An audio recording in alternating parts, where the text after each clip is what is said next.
My name is Kevin Kwan, and this is Physics Lab 5 Choose Your Own Adventure.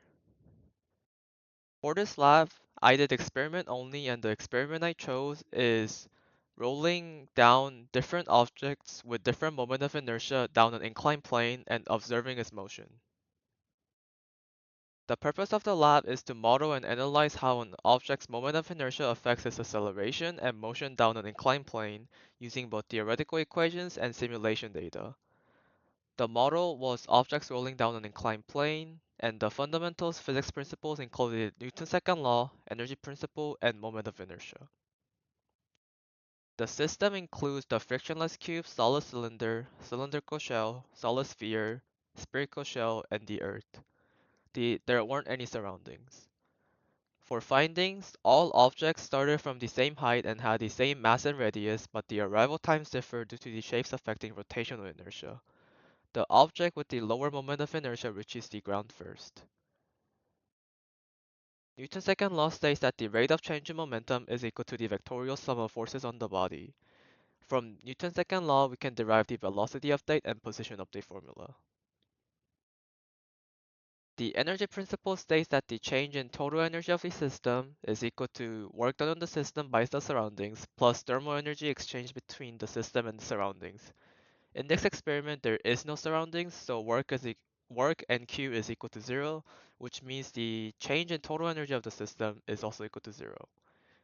It also states that energy is neither created nor destroyed, but it can be transformed or transferred. Types of energy in this experiment include translational and rotational kinetic energy and gravitational potential energy. And the change in total energy of the system in this experiment is equal to the change in kinetic energy plus the change in gravitational potential energy. Moment of inertia is a measure of an object's resistance to change in its rotational motion.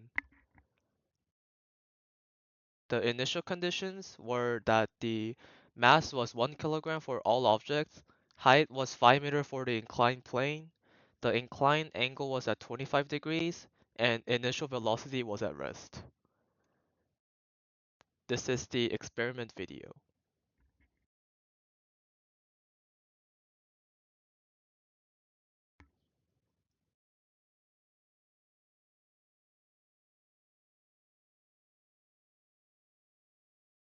So for the results, I graphed velocity versus time, and from this, I realized that the cube reaches the ground and its highest velocity the fastest.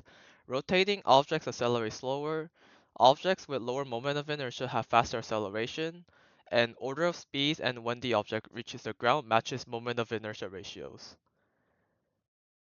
For results, here's the expected versus the actual data. As you can see, the objects with lower moment of inertia has a higher expected final velocity. However, there is a little variance in the actual final velocity due to errors that will be discussed in the next slide. So for possible sources of error, there were two of them, and one was source video near the end. There were some frames that were inconsistent with the motion.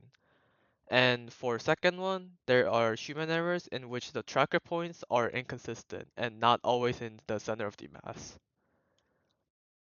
So this is the what if question I came up with. What if all objects had the same shape and size but different mass distributions? How would that impact their moment of inertia and time it takes to reach the bottom?